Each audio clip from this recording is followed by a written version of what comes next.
Good morning, everyone. I'm Susie Bao. I'm with IW Group. We are a marketing agency that works with McDonald's, and we are the ones that brought you this event today.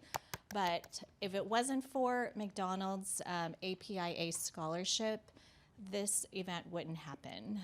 So super grateful for this event, and the committee that put this together is also here. Wanted to just also thank all of our partners today that help with this event. Our partners, CAPE, Signet Education is here to do the education workshops. Yellow Chair Collective is here to do mental wellness workshop. And all of our great panelists, thank you so much for coming, and all of you for making the time today. We're gonna live stream the panels to Boston and online, so that everyone that couldn't be here can also see some of the important information that we're going to share during the panel. So again, without, are we going to live stream to Boston now? Okay, so about this program, wanted to let you know that APA Next is an education program that we put together with McDonald's. And they give out scholarships to low-income students in the AAPI community. And we did a commercial to share one of the stories, and one of the panelists is also here today. So when you're ready, we're gonna roll this commercial.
So we're also live streaming to Boston, so hello, Boston.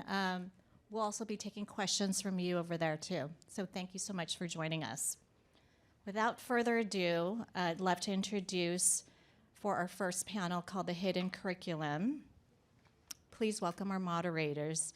She is an iconic actress. You may know her from Joy Luck Club, Mandalorian, Marvel's Agents of S.H.I.E.L.D, and the original Mulan, just to name a few. So please welcome 2019 Disney legend and soon-to-be author, Ming-Na Wen.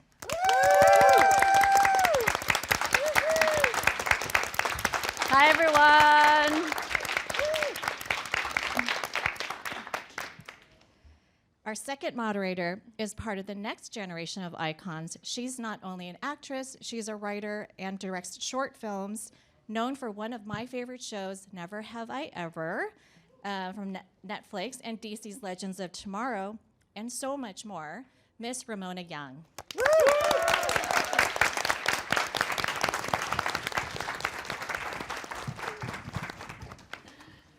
Welcome, everyone. Hi, I'm Ming-Na Wen, and I just want to give a shout out and thanks to McDonald's, APA Next, CAPE, for this invite. Thrilled to be here to be moderating with Ramona. I think you might know me for my work, but I'm also a graduate of Carnegie Mellon University back in the day when we didn't have to deal with the amount of stress and difficulties in getting into a college these days. I have two kids who had to deal with that process. I stayed out of it because I didn't want to mess up. And if I had known that there were resources like this, I'm sure I would have been a better parent in directing them to it. But they're doing great. They're both, one's a graduate and a journalist now, Michaela, and our son is still at University of San Francisco.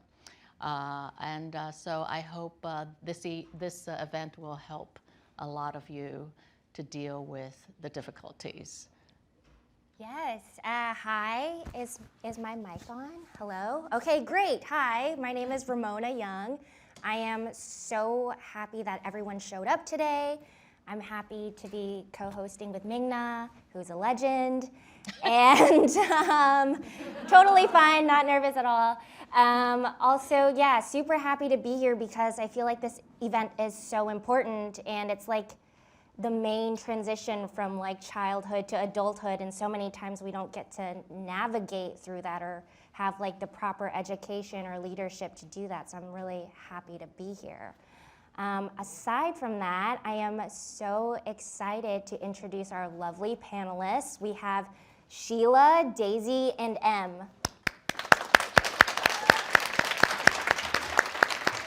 Thank you. Hi. Can each one of you introduce yourselves to our audience? Sure, thank you. Thank you for having me today. I'm Sheila. I am CEO of a company called Signet Education, where we've helped over 10,000 students navigate high school and the college process since we started. I went to a very small rural high school in Michigan and somehow made it to Harvard. And my immigrant parents and I were just totally lost during the process, all of the difficulties that both of you have already mentioned. So it's really rewarding to me both to be here and to be able to provide the kind of guidance that I wish I had back when I was going through it. Hello everyone, my name is Daisy Panhilason, and I am currently a UNLV student. I'm in the nursing program, and I was also one of the APIA Scholars of 2021. I'm super excited and grateful to be here, and I will pass it off to you. Hi everyone, my name is Em. I am also a former recipient of the APIA Scholarship back in 2020. I graduated from the University of Southern California, fight on, and now I am a current tax consultant at Deloitte. Well, thank you so much for being here, let's get this started. We are going to chat today about the hidden curriculum of college admissions. So Sheila, I want to ask you first, as CEO of College Prep Organization, what is the hidden curriculum? You know, what does that really mean? Well, I'm so glad you asked. The hidden curriculum is less of an actual thing and more of an idea. And I'm sure a little explanation will help you all see what I'm talking about. It's not the actual lessons you learn in school, the things that you read in a textbook. It's all of the unsaid stuff that students are just supposed to absorb. And when it comes to college admissions, it can be expectations about what kind of grades you need to be competitive in the college process, what kind of classes you really need to take in order to be prepared to succeed at the kind of college you want to go to. It might be around doing extracurriculars and community service, having meaningful relationships with your teachers. These are things that people likely never told you you need to do. Someone may have clued you in at some point or modeled it for you, but it was never really taught to you. And it can also include things around, when does this process really start? When do you have to take the SAT? Do you have to take the SAT? And things about, you know, how starting early can really give you a huge advantage in the process. So if you're from a well-resourced family that have had generations of people that have gone off to college, or you're at one of these high-achieving high schools, it's in the air. Right? You're absorbing these lessons from people who've done it before you, or there may actually be requirements around community service in your school to make sure that you're meeting those unsaid expectations. But because this curriculum is largely hidden, it does leave a lot of low-income, immigrant origin, first-generation, BIPOC students just completely out. And the thing that's truly unfair about this is that research shows that these are the populations that actually stand to benefit the most from going to college. That's amazing. I really wish that I had that growing up and going into college, because I remember being so confused just trying to finish my credits and trying to like make an appointment with my counselor who was so overwhelmed and overworked. Daisy and Em, what can you tell us about the hidden curriculum? Did you know about this? So I had very limited knowledge when it came to the hidden curriculum. I only found out about it my senior year of high school, when it was time to finally apply for colleges.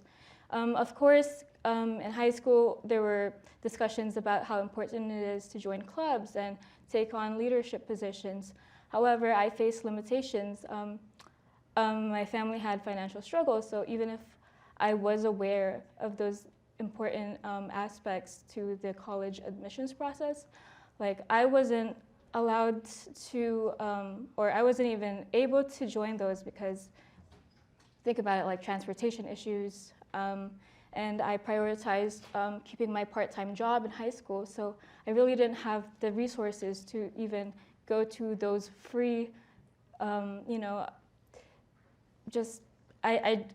the limitations of it is what affected, I guess, my college career. But I'm thankful that I'm here and that I am able to spread awareness about it. I was also in a similar boat with Daisy, where I didn't really understand this topic about the hidden curriculum until my senior year of high school. And like my immigrant parents, we always thought that just having good grades was enough to get into college. We didn't realize that, oh, they want someone who is more well-rounded, it's a very holistic application program. And so I wish that was something I knew when I first applied. Or even before I applied, like when I first got into high school even. Yeah, I have a very good girlfriend who, her daughter was president of her class, had a 4.2 GPA, really high SAT scores, and she couldn't get into Berkeley, a college of her, like that was one of her first choices, because her essay was boring. It was just too like rote and kind of like, I did this, I did this, I did this, and I did this. It just kind of listed her credits. And I found, well, my girlfriend was pissed, but they realized later that the essay is also so important. So Sheila, like, is that something that your organization, your company, helps out the student with, and how do they find out about resources like your company? Yeah, well, I'm so glad you brought up that story, because one of the workshops today is on the essay. Oh, because it is just so important, right? Grades and leadership and all of these things matter, but they really want people with character who know themselves. So that's what we're going to be talking about later today in that workshop. I hope you can all stay for it. Stay for it. Yeah, please do. But to your other question, how do people find out about it? First, you just need to know that they exist. And I think that a lot of people don't know that this help exists, but it does. So beyond companies like mine, there are nonprofits and community-based organizations, even colleges that will run essay workshops or have a really informative blog about how do you navigate the testing question and things like that. So you can look there for that kind of advice. There is a lot of it going around on TikTok and Reddit and YouTube, and some of it is great, some of it is absolute hogwash. So you really need to know your sources and who you're trusting. Just because some kid got in 2 years ago doesn't mean you should do exactly what they did, because there's no recipe for this, right? You are the one who knows yourself best, and you know your strengths, or you need to know your strengths so that you can use that to navigate. So just think about where you're getting your advice from. That's a good point, especially with social media. Like anyone can say anything pretty much. Right. So Daisy and Em, like, how did you guys find out about which colleges you were interested in, and how did you guys find out about your resources? Like many other students, I couldn't rely on just my parents, because they themselves did not go through the whole college admissions process, and so I had to rely on, and I'm thankful for it, my high school counselors, my high school teachers, peers that I graduated with who had parents that helped them with the college application process. other than the people that helped me, of course, I did a little self-teaching. And I know you mentioned something about social media not being, reliable, but I did use YouTube and Reddit to seek out scholarships that, catered to me, and they worked because I'm here now. So they weren't, fully unreliable. So I thank those resources, but I wish something like this would have popped up in my high school, because I really feel like hearing from people that I identify with, that definitely helps. I always knew that I wanted to go to college out of state. I'm originally from Colorado, so very white, not a lot of Asians. So I wanted to come to California, where there's more people who have similar background and identity as me. But with that comes a really high price tag. And so I, like Daisy, I looked online, I looked everywhere. And I also have an older sister, thankfully, who sort of helped me with this process. So I'm just really grateful for all of that. Now, if you had to go through this process again, these are questions for Daisy and Em, would you do it differently? Do you have any regrets, or it worked out? It seemed, obviously it worked out pretty good, but would you have done it differently? Looking back, and I'm not proud to admit this, but I was the type of student that was very shy, very timid, and I wouldn't ask questions that needed to be asked. I would only, absorb information from my mentors, but I wouldn't really seek out the specific questions that needed to be answered. And I think part of that was also because I was ashamed of my upbringing. I was born to an immigrant family, low income, and I was also homeless at one point. And so, not a lot of FAQs can answer to what I went through. And so my advice to everyone is to just, just reach out, because no matter how unique your situation is, there's always going to be an answer. So that's why I find myself here, and I'm so thankful. Yeah, I think my personal philosophy is like everything happens for a reason. So I'm really grateful to be here today and just how my life has come. But if I were to do anything differently, I would have to probably say I wish I was more interesting in high school. I focused so much on my grades. I did join a bunch of clubs, but I didn't put any meaning into those clubs, and I wish I had more of my time and effort into them, and then my essays would have probably been so much better, and I would have gone to my dream school, but it's okay, yeah. Yeah, can we actually go down the line, and is there any advice that you would give new students and families that are just now starting to navigate this whole complicated, scary process? Sheila? Yeah, I have so much advice, right? That's what I do for my day job. I give advice all day long. But I think the most important advice I can give you is to focus on what really matters to you, in terms of what your vision for your specific future is, and then just focus on that. I see so many families getting worked up about all the wrong things, and it's a stressful process, it's a hard process. You don't want to make it more stressful by listening to rumors or comparing yourself to someone else who they have different goals than you, they have a different background than you. So focus on you and do what's meaningful for you.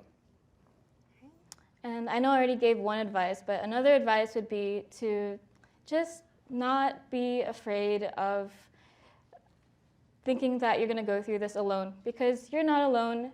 And again, no matter how unique your situation is, there's going to be people that's going to have your back. And there are people that dedicate their careers, like Sheila, to helping students navigate this process, students and families. So definitely reach out, and don't be afraid like me. Don't be timid. Don't be shy.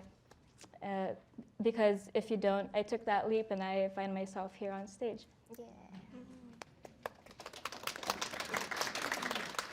Yeah. One advice that I would give is to probably give yourself a lot of grace during this process. It's definitely a really stressful time to be thinking like, oh wow, this will impact my entire future. It'll change the whole trajectory of my life. But I think just be patient and be kind to yourself. That's like the best thing you can do during this process. Yeah. That's good advice. That's great advice. Now, I'd love to, hands up to all the students in this room that are going to be going to college next year, or they're going through the process right now of applying. So, so most of you are still just getting information. I love that. So prepared. These are good students. So my thing is also, following what Em said, is that don't be discouraged if you don't get to that college of your dreams, okay? Because there's always year 2. The freshman year is the toughest. And sometimes it's not personal. Sometimes it has nothing to do with your essay, your grades. It's just this particular college already filled their quota, or, so don't feel like you're lost and that you're defeated, okay? So just enjoy this process and feel privileged that you have the opportunity to go through this process. I want to thank our wonderful panelists. Let's give them a round of applause. And so happy that you are all here. We hope that this discussion has shed some light about this hidden aspect of college admissions, and I hope it empowers you and it will help you to figure out and navigate this incredible, amazing journey that you're going to be going through with your parents, who will be sweating it out when they have that tuition bill that will be coming their way. But it's all going to be worth it.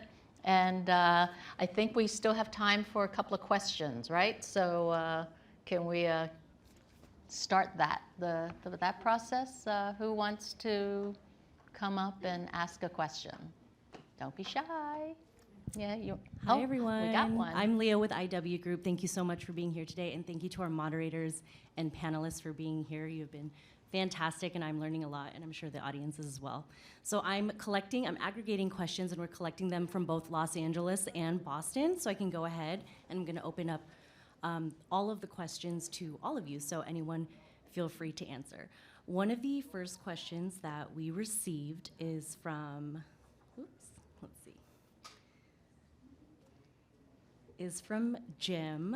Research shows that only good high school students will be successful in college. So should C students, or those who aren't feeling maybe at the top of their game in high school, should they still attend? Should they still apply? What are your thoughts? I'm happy to take this one. I first want to say college is not for everybody. There are plenty of other pathways to success, whatever your definition of success is, that may not involve a 4-year college in the sort of traditional sense. So keep that option open to yourself. A lot of students who are not quote unquote good in high school may just learn a little differently, may need different supports, may need a little bit more time. So there are colleges that are actually set up for students who need that kind of support, who like to learn in a different way, who do better with hands-on or project-based learning versus learning in a lecture hall. Some of these students also might benefit from a gap year, right? Research shows that students who do a gap year come back to college at a very high percentage and are much more successful in college with very high graduation rates. So there isn't one timeline that we're all on. So even those students who may feel like high school is a little bit of a struggle, they're going to be fine. Yeah. Can I piggyback off of that? Absolutely. Yeah, like growing up in high school, I had such a weird, I remember senior year, I skipped 2 months worth of classes and ended up serving a month of detention to graduate. Oh my God. But then I ended up going to college anyway, and it was a great experience, and I got everything that I needed despite not having the best grades. And I would say that being here today and is a proof that it's gonna work out and that it's gonna be successful. Yeah. Great. Thank you. I don't know if I should have shared that. Yes, you should have. You should have. It's good. It's good. It's the real experience. That's right. Absolutely. Yeah. And before I move on to the next question, for anyone that still wants to add questions or ask any, There please was go one ahead and there. scan the QR That code gentleman as well. there wanted to ask a question. So, yeah. in the white collar? Oh, yeah. If Didn't go you ahead- raise your hand? Yeah. You want to ask a question? Oh, I'd love to. Yeah. Come on up.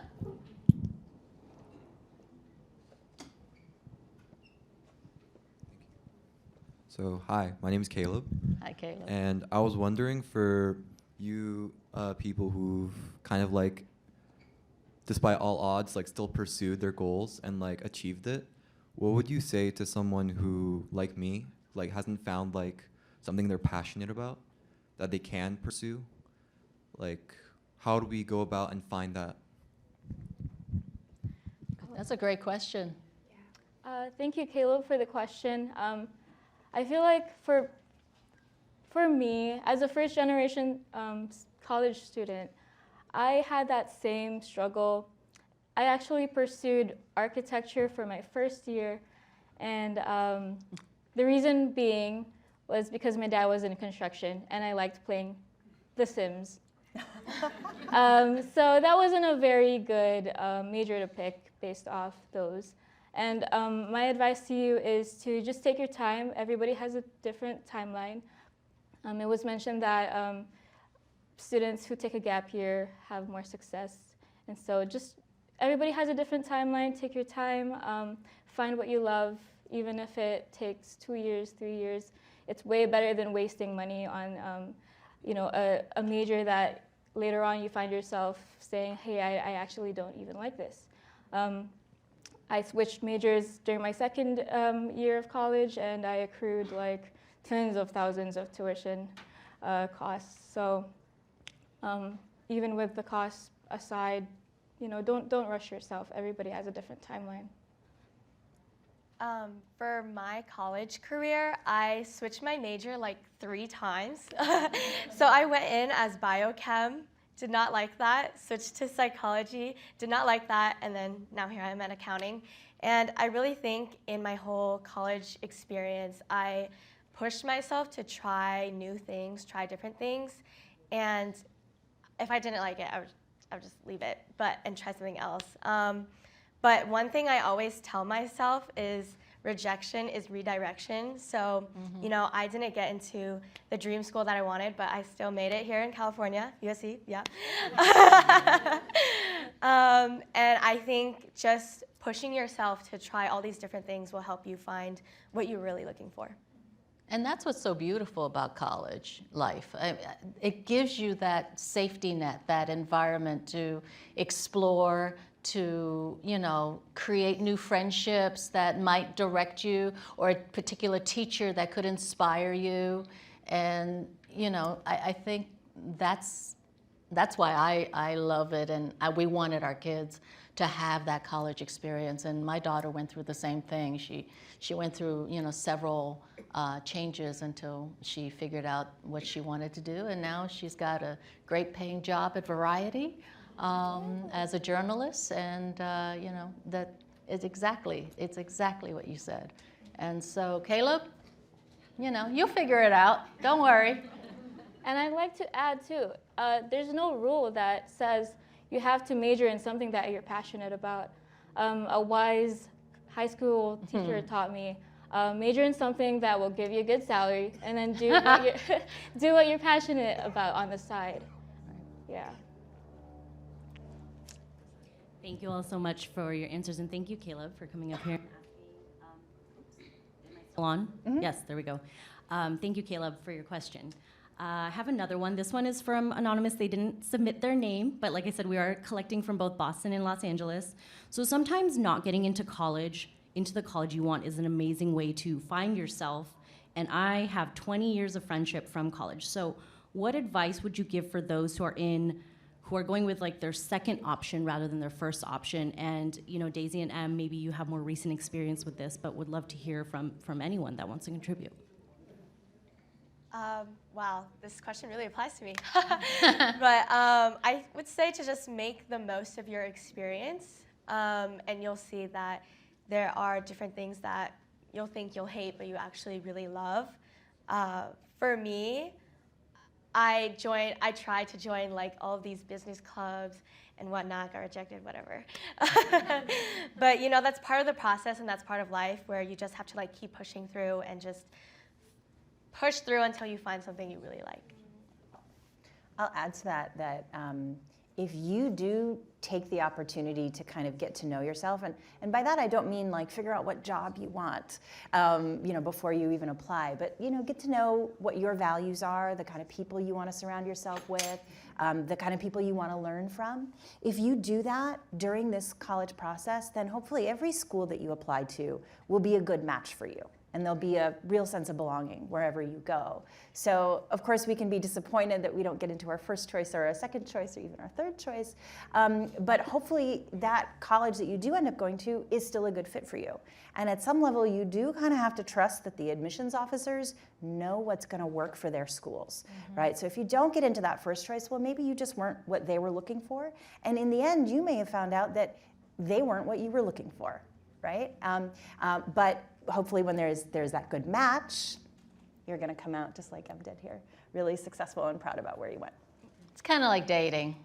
It's so like dating. It totally is. Yeah. Okay, great. Last question. Thank you so much for your responses.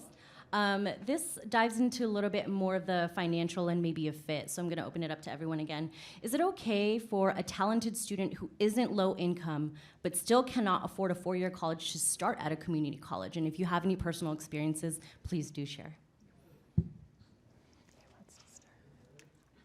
Yeah? I thrived on community college. I went to ELAC. I also came from like my mom was in the military growing up, and so like I didn't know what to major in. I was struggling with like admitting to myself that I wanted to be an actor. And so my family was just like, just get your GED first. And so my first thing was just to like get my generals done, my general credits done, and I did that like through community college. And it was a great way for me to like buy myself time, but feel like I'm productive and, you know, to figure out like what I actually wanted to do with my life. Yeah, and I know our son's friends did the same thing. They wanted to stay closer to their families the first year and save some money and just kind of get rid of those required credits and then hopefully be able to apply to the college of their dreams in their sophomore year or even junior year. So there's so many avenues and there's no right or wrong in how you approach it. You know, I was just lucky that there was a great college with a great drama program. I knew exactly what I wanted to do. I didn't care what my parents thought about, you know. That's the other thing, parents. Let your kids dream their dream, okay? They were just happy. Oh, you got into Carnegie Mellon, good school, you know. And then when my mom found out that I was able to get a degree in drama, she's like, oh, American school, so easy. You know, like she couldn't believe they gave out degrees for drama. So little did she know it was one of the hardest programs there. But, so you just got to let them breathe and let them dream and thrive for what they want in their lives. Yeah. And to go back to the community college thing, here we are in California with such a great community college system, great public education system with guaranteed transfer pathways from community college to a four-year college. It's an amazing opportunity for us here. And those of you in Boston, Massachusetts also has great community college programs, many of which are free. And so I think that's a great route for a lot of people. It does save money, save time, help you explore some things without the big price tag, and get your feet wet on a college campus without the high stakes of being in a four-year institution right away. So it's a great option. Thank you so much. That's it? So, all right. Thank you. That was wonderful. I think we're going to take a 10-minute break before our next panel. And thank you. Thank you so much for being here. Thank you again to our panelists. Thank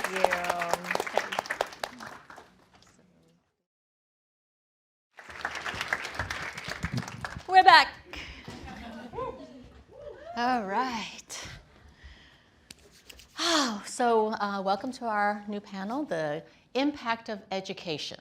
Again, I'm Ming-Na Wen, and joining me is co-moderator, the amazing, and obviously now we know, delinquent, Ramona Young. Yes, thank you. That is true. Yeah, we're super excited to be here again. The first panel was so helpful and informative. And now we're gonna learn a little bit more. So let's welcome our next panelist, Norbert and Suzanne. Hi, Norbert. Hi, how are you? Suzanne. Hi. Can you introduce yourselves to our audience and tell a little bit about who you are? Sure. Good afternoon, everyone. Norbert Tan, and I'm the Deputy Director at AAPI Equity Alliance. We're also one of the co-founders of Stop AAPI Hate. I am a second-generation Chinese American, grew up in New York, going to a high school where there were the Tan family and the Lee family. We were the only Asian Americans in the high school, and ended up coming out here to go to UC Berkeley, and then got my business degree at UCLA's Anderson School. So we'll talk about a crazy path that I have, and I'm working now in racial justice, social justice space, which my parents had no idea what that was. And we have a 17-year-old daughter who just finished some of her college applications this month. So we'll talk about that crazy journey. Oh, wow, you're in the thick of it. Yeah. I'm Suzanne Park. I'm an author, a fiction author of young adult and adult novels that feature the Asian American experience. And I like to showcase Asian American protagonists in all of my books, as well as their families. I went to Columbia in New York. Oh, I have one Columbia fan out there. Yay! And then also, like Norbert, I went to UCLA for business school.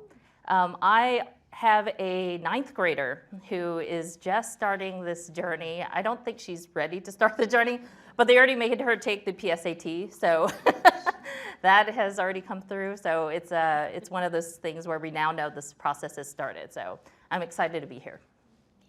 Well, thank you for being here, and let's dive into this, huh? Norbert, as someone working directly with AAPI communities, what do you see as the most significant impacts of education? Yeah, higher education really helps mobility in our community. As many of you know, in the Asian American and Pacific Islander community, we have the largest gap between the wealthiest Asian Americans and the poorest, unfortunately, more so than whites, blacks, Latinos. So education is definitely a pathway to sort of get us into economic and social mobility. Okay, interesting. I did not know that. No, I didn't know that either. I hope we get to dive into why. More fun facts Yeah. today. Yeah. Right. Suzanne, as an author, how has being an author influenced your perspective on higher education? So when I was starting out and trying to figure out what kind of college I wanted to go to, my first priority was trying to find a school in a big city. That was actually probably my only priority.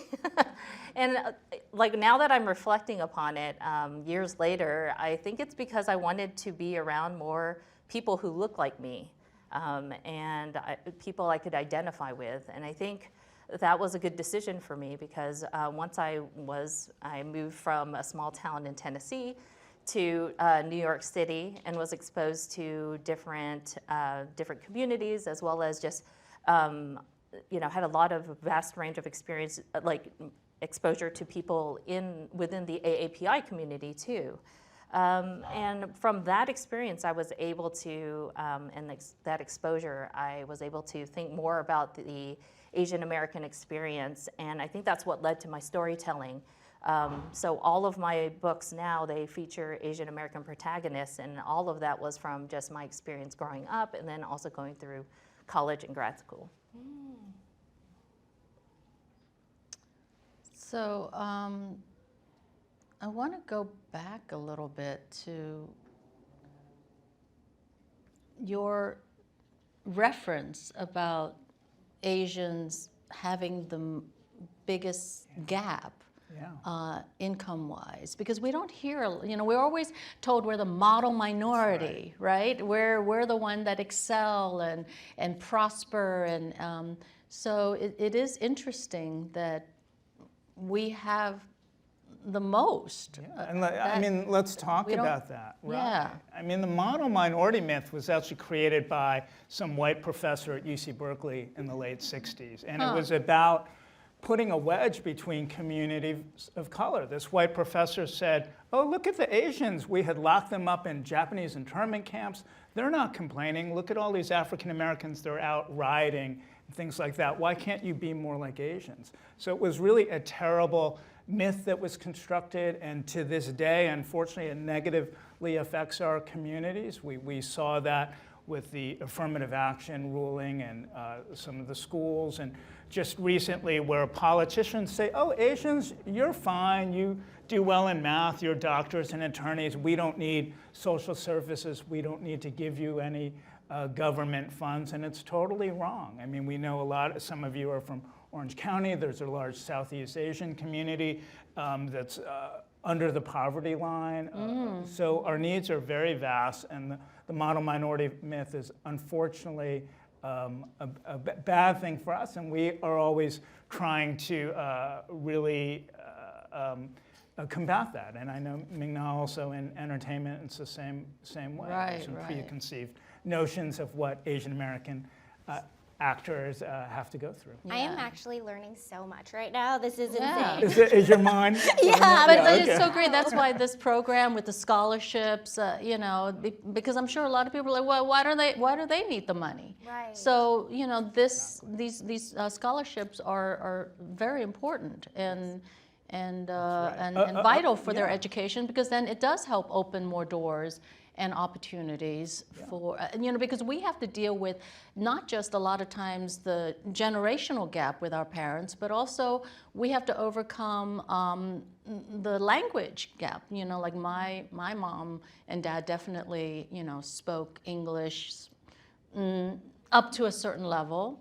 And so, we have those things and challenges to overcome. Yeah. I mean, a quick fun fact before we move to Susan, since this is a scholarship program as well, Asian Americans receive less than 1% of scholarships in the U.S. Wow. And we represent 8% of the U.S. population. So what's going on there? So something to think about.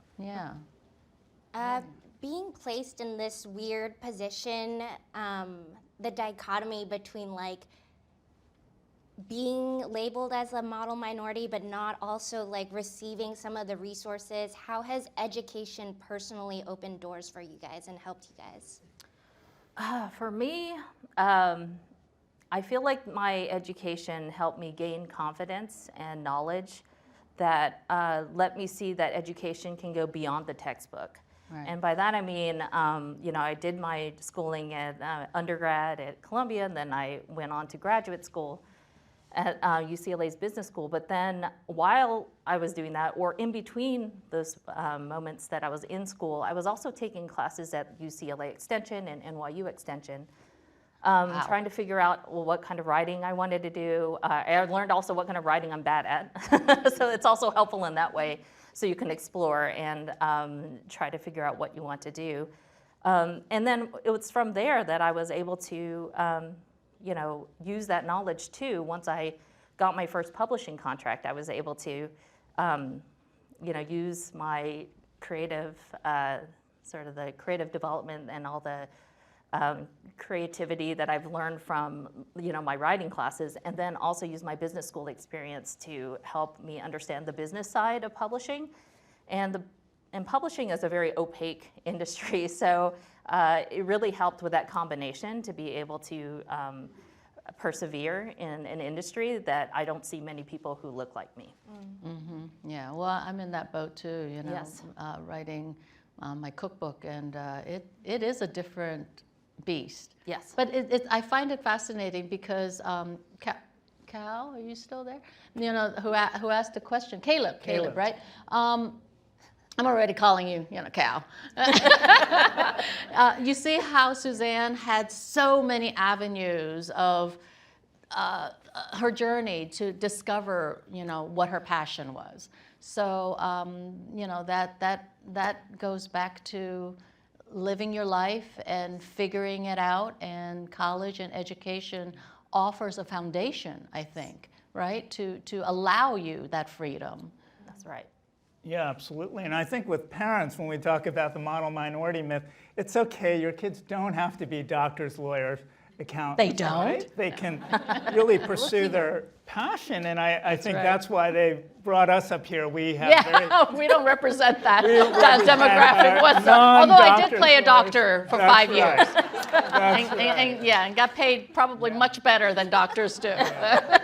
And I think, to Caleb's point earlier, just your passion, just think about what you like doing. I mean, I worked for IMG Entertainment for a while, which is a sports management company, but I ran the arts and entertainment side of it. And it was one of those things. I'm a musician and a drummer as well on the side. And that was my passion. All my music teachers said, oh, don't be a professional musician, go to college. And I listened to them, unfortunately, and went to college.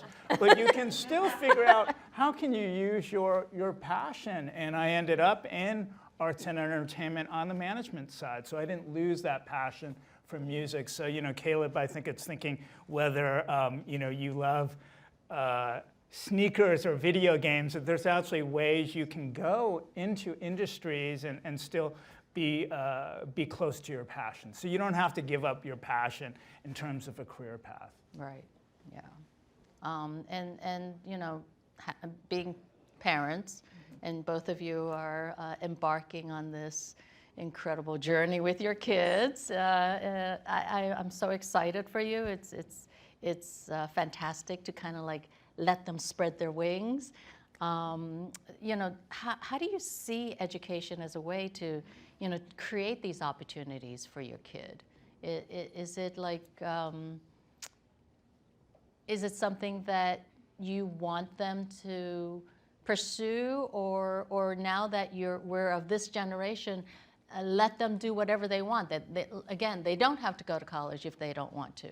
They can just, like all these influencers now, they work their asses off, really. Can I say that word? Yeah, we're in college. They work so hard to provide this career for them. So there's so many ways, but do you feel like education is still an important aspect for your kids? Yeah, so my daughter is still, she's only in 9th grade, but I think she's equally left-brained and right-brained in terms of, everything that she's interested in. To her test scores, they're just equally balanced. So what do you do with a child that, has that? And in addition to that, at her school's already kind of getting her started to think about careers, and she's definitely doesn't have any idea what she wants to do. Her latest career assessment said she could be either an air traffic controller, a truck driver, or a computer programmer. Wow. So she's, it's all over the place. So she's a little nervous. But for me as a parent, second-gen parent, now parent of a third-gen, I want her to find kind of a career, an education career path that allows her to explore more, because she doesn't know what she wants to do. And there are certain colleges and programs that have more of an open curriculum, or have that ability where you can experiment a little bit more. So because I know she doesn't necessarily want to do the STEM, a major or anything like that, that is a little bit helpful with guidance. But other than that, though, it's for her to find hopefully a career path where she is allowed to try different industries, try out different interests, like look into different majors and find the right fit for her. But yeah, that's what we're hoping for her. But my sister's actually in higher ed, and she's seeing a shift in the demographics when it comes to the types of people who they're hiring now, and she's seeing more people that look like her too. And it's nice to see on the administrative side on higher ed that there's a shift there.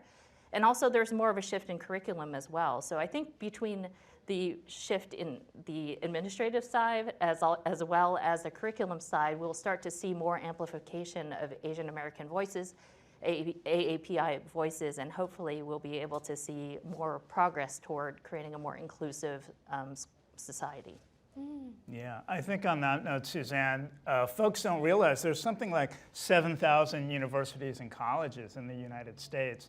So it's really about fit, right? So you don't have to go to the Ivies, and I think we are non-Tiger parents, we realized earlier, and like our daughter, she just applied to Northeastern University in Boston. They have a co-op program, so she could just explore. She wants to be a physician assistant in a dermatologist or plastic surgeon's office. And I said, honey, that's very specific. What happened?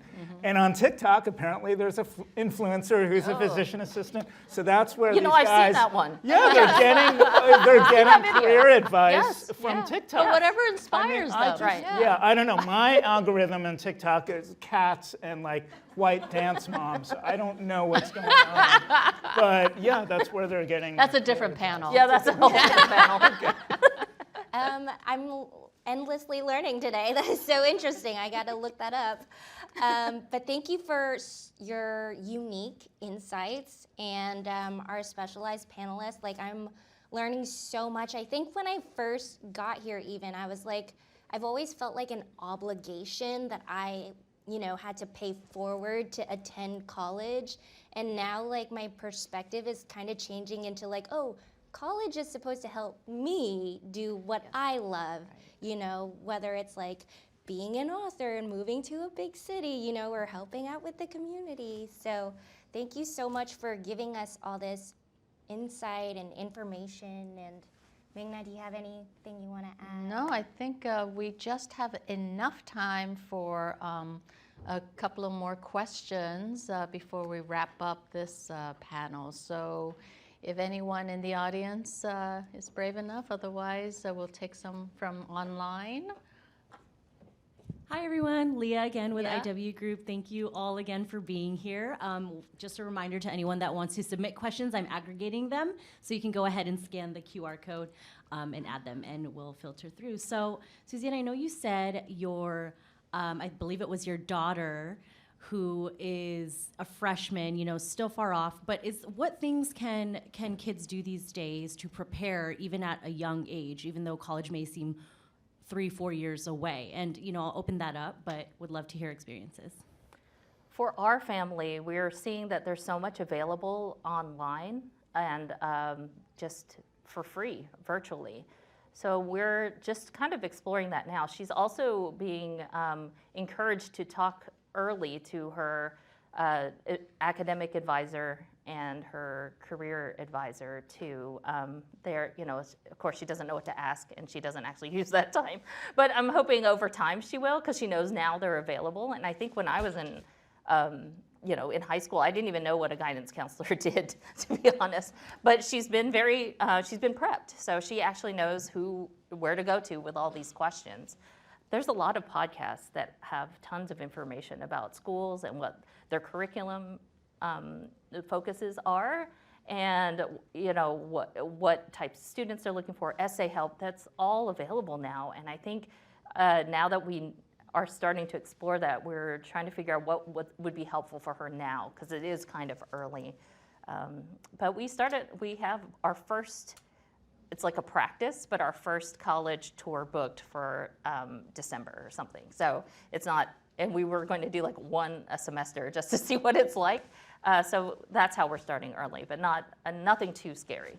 Yeah, definitely, I think +1 on the college tours. We did that over spring break, and we saw a dozen colleges on the East Coast. One thing, a theme that has come up a lot is really with your extracurricular activities, really think about going deep versus wide. In the old days, folks thought, oh, you had to be good in academics and be in this sport and in band and in theater and all of that. And admissions officers really want to see sort of a dedication to one or two things. So like our daughter, as I said, I'm a dance dad. She's been doing ballet since she was a kid, the whole Nutcracker thing. She's continued to do dance. She's on dance team at high school, and that's really her jam. She's in a couple of other clubs, but she didn't have to be in 12 other things, and it allowed her to really focus on her.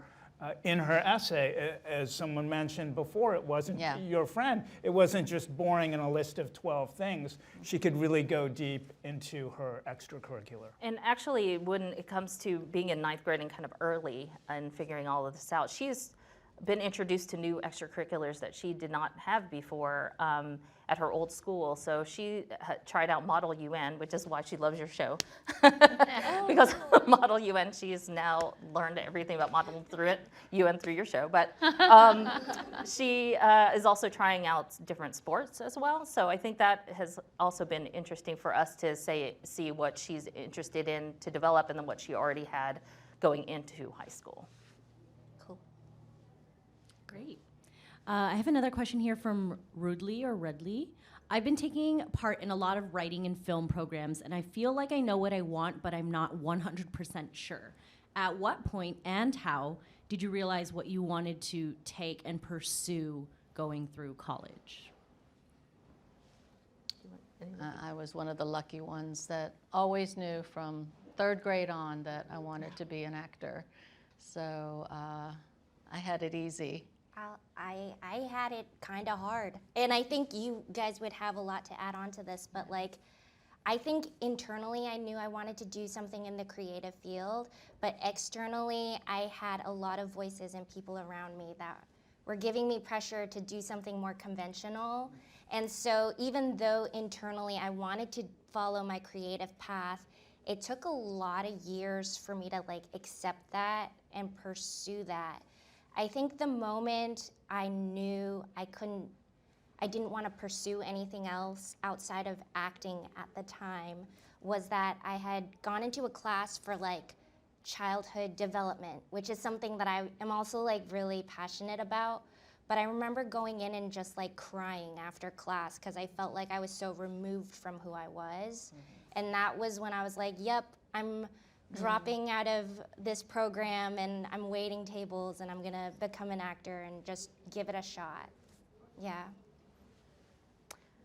Yeah, I mean, it's okay. I think the statistic is like you all are gonna change careers probably 7 or 8 times in your lifetime. That's careers, not just jobs, right? So you'll go through dozens of jobs. So the fact that colleges want you to know what to do prior to application is kind of silly. Yes. So, put something down, but we know as parents you're going to change your mind. And the parents, you need to be good with that your kiddo is going to really change their mind over time, and it's okay. I mean, look at us. We totally ended up in different fields than probably what we thought. Yes. I was a pre-med. I thought I wanted to be pre-med, but I changed my mind, and after that, I had 1 semester to figure out what my major would be, and I remember it was a mad scramble. And then that major had nothing to do with what I ended up doing, which was marketing, and then that had nothing to do with me being an author. So anyway, just pursue your interests and have a good time with it. No, but to be serious, it should be something that, if you're passionate about something, there is a way to explore and to, especially for this particular person who knows that they want to do film and writing, there's so many classes, there's so many people to network with, there's, if that's something that they want to do, there's no reason why, there's no barriers to doing that as far as just trying to explore that career path. Yeah, I mean, I always say sometimes simple is just be simple like me.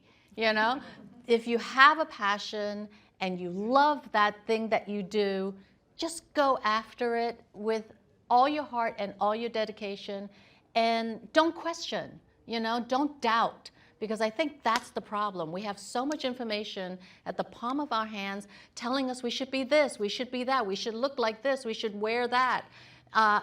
Just cut that all out and just make it more simplistic. That's what you want. Go after it. If it ends up not being what you thought it would be, then change. But if you're going to doubt yourself and you're going to question, I think that's where you fall off. That's where you can't have that goal to pursue something. So just go after it. and be clear and simple like me. So. Be like Ming-Na Wen. Yes. You can. Yeah, I was one of those. Another one? Yes, Leah? last question for this panel. So this panel's called The Impact of Education. And Joey would like to know college experience versus work world experiences, the value of both, whether that's going through university and any higher education or even in the early years right after you graduate. How would you weigh those and how would you take advantage of those? For me, in my current job as an author, I can use the experiences from both college and work experiences and incorporate them in my stories. So there are some people who start off with their writing careers very young, and I think that the type of writing that I do, I needed more experience so that I can write about the workplace. I can write about, what it's like to be somebody that's starting off and becoming an adult and has no clue how to do to be an adult. So I think both have had an impact on my current career. Yeah, I mean, absolutely. Just know your college-going experience. Half of it will be because of the people you're around, the friends you're going to make, just the environment you're going to be in. Maybe the other half, or 10%, will actually be what you're learning in the classroom. I mean, I've certainly found that to be the case during my entire career.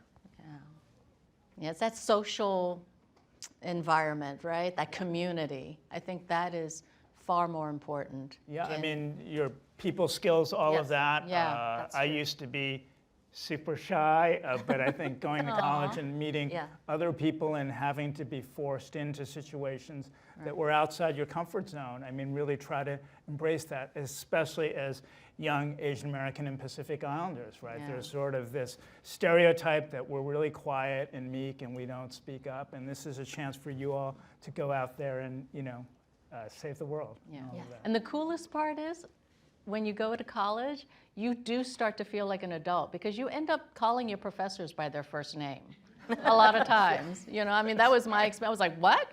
You want me to call you Bob? Okay. So I think those little moments are gems in helping you to grow into who you're going to be, which you will be also magnificent. I could tell right now, okay? Because you're here. You're curious. So you're questioning the whole system and educating yourself. That's really great. So I think that's it. We are done. Thank you so much for being such a wonderful audience. Thank you, Norbert, Suzanne, Ramona. You're not delinquent anymore. A little bit. A little bit still? Yeah, Okay. yeah. All right. Thank you so much for being here. And I think we're going to have some meet and greet after this. Okay? So Thank you cheers. so much. Woo! And thank you, McDonald's, CAPE, and APA next.